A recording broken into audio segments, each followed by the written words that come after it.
നിന്റെ ഈ പ്രകൃതമൊന്നും ഇതേവരെ മാറിയില്ലേ? കെട്ടിക്കാൻ പ്രായമായ പെണ്ണാണ്. എന്നെ പിടിച്ചങ്ങ് കെട്ടിക്കണ്ടേ? ഈശ്വരാനുഗ്രഹം കൊണ്ട് ആ സൽബുദ്ധി മാത്രം എന്റെ അച്ഛനില്ല. ദേ, നിന്റെ നാവ് കുറച്ച് നീളുന്നുണ്ട് കേട്ടോ. ആട്ടെ, നിന്റെ പ്രേമൊക്കെ എവിടം വരെയായി? ഓ, ഞാൻ അയാളെ അങ്ങ് തഴഞ്ഞു. അതെന്താ? ഓ, ഒരു മണുമണുപ്പൻ. ആനിന്റെ ഒരു ഗുണവുമില്ല. പോരെങ്കിൽ സഹിക്കാൻ വയ്യാത്ത ഒരു ആദർശം പറച്ചില്. Hopeless case. ആ, ഇനി പറ, എന്തൊക്കെയാണ് ഇവിടെ എന്റെ ഡ്യൂട്ടി? നിനക്കിവിടെ ഒരു ഡ്യൂട്ടി ഇല്ല. അടങ്ങി ഒതുങ്ങി ഇരുന്നാ മതി ഇവിടെ. അത് പറ്റില്ല. ഇന്നു മുതൽ ഇവിടുത്തെ എല്ലാ കാര്യങ്ങളും എന്നെ ഏൽപ്പിക്കണം. ഇല്ലെങ്കിലേ വിവരം അറിയും. ओ दुनिया के रखवाले, सुन दर्द भरे मेरे नाले, सुन दर्द भरे मेरे नाले। ओ दुनिया के रखवाले, रखवाले, रखवाले, रखवाले।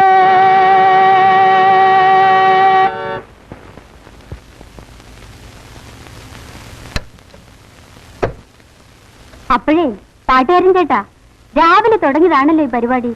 ഇനി ഇത് കുടിച്ചിട്ടാവട്ടെ.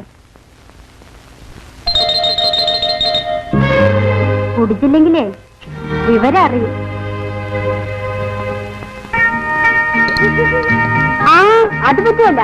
ഈ സമയത്ത് വേണം വയറ് നിറച്ച് എന്തെങ്കിലും കഴിക്കാൻ. ഒന്ന് പോടി. ആ, സാധാരണ വേണ്ട വേണ്ട, ഞാൻ കഴിച്ചോളാം. നല്ലോണം വല്ലതും കഴിച്ചില്ലെങ്കിലേ ചക്കരക്കുട്ടം വയറ്റി കിടന്ന് ഇൻകുലാബ് വിളിക്കും.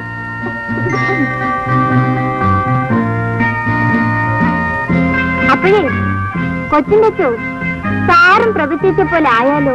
കിളി കൊത്തുന്നത് പോലെ കിള്ളിപ്പറിച്ച് തിന്നാലൊന്നും പറ്റുകയില്ല കേട്ടോ. നന്നായി ഭക്ഷണം കഴിക്കണം. തടിയൊന്ന് പോരട്ടെ.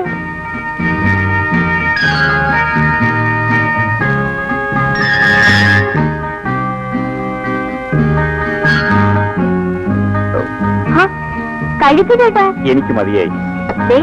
കഴിച്ചില്ലെങ്കിലേ വിവരം അറിയും. ഒരു വിവരം അറിയാനില്ല.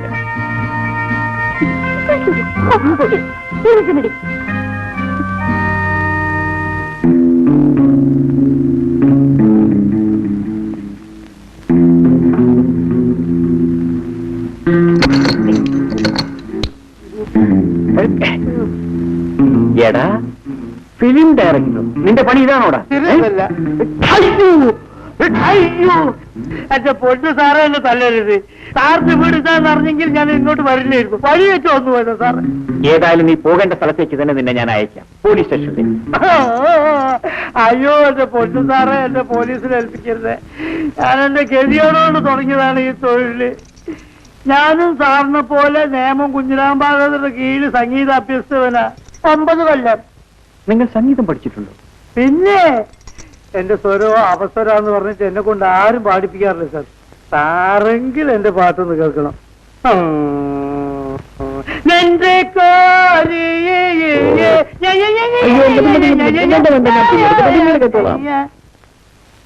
അപ്പൊ ശരി, ഞാൻ നാളെ വരാം.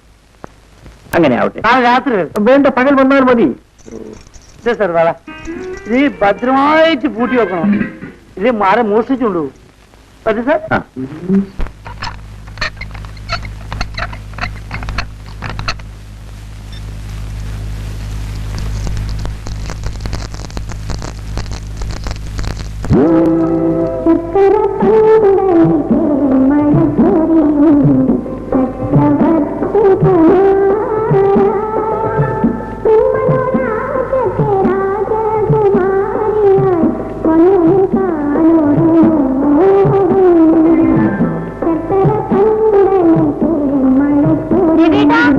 എന്താ? ആ ടവലൊന്നും എടുത്തരാം.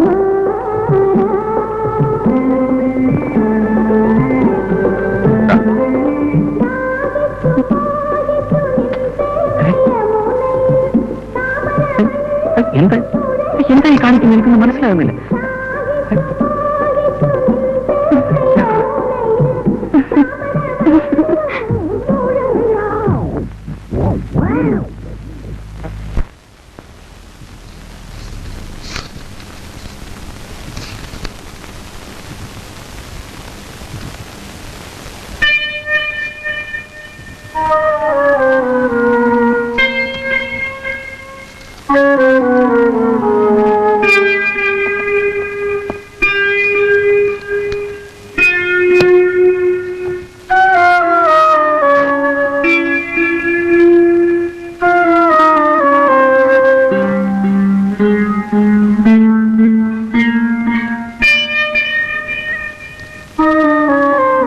രവിയേട്ട, എന്റെ ഒരു കൂട്ടുകാരിയുടെ കുഞ്ഞ് കാർ അപകടത്തിൽപ്പെട്ടു. ഡോക്ടർമാർ എത്ര ശ്രമിച്ചിട്ടും രക്ഷപ്പെടുത്താൻ കഴിഞ്ഞില്ല. അല്ല, അത് ഞാൻ എന്ത് ചെയ്തു? ഞാൻ നിരപരാധിയാണ്. എന്താ രവിയേട്ട ഇങ്ങനെ?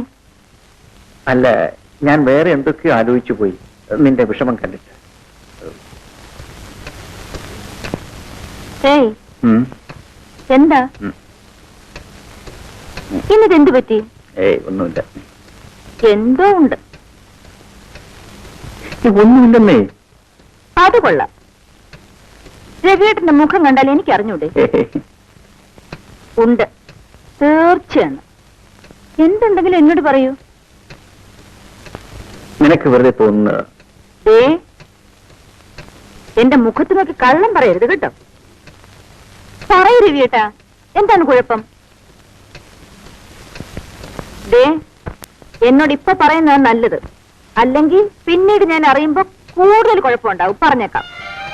നിന്നോട് ഒന്നും ഞാൻ പറഞ്ഞു, പക്ഷേ അത് പറഞ്ഞാൽ നീ എന്തെങ്കിലും ബഹളമുണ്ടാക്കുമോ എന്ന് ഭയന്നാണ് ഞാൻ. രവിയേട്ടൻ എന്ത് എന്നോട് തുറന്നു പറയാം.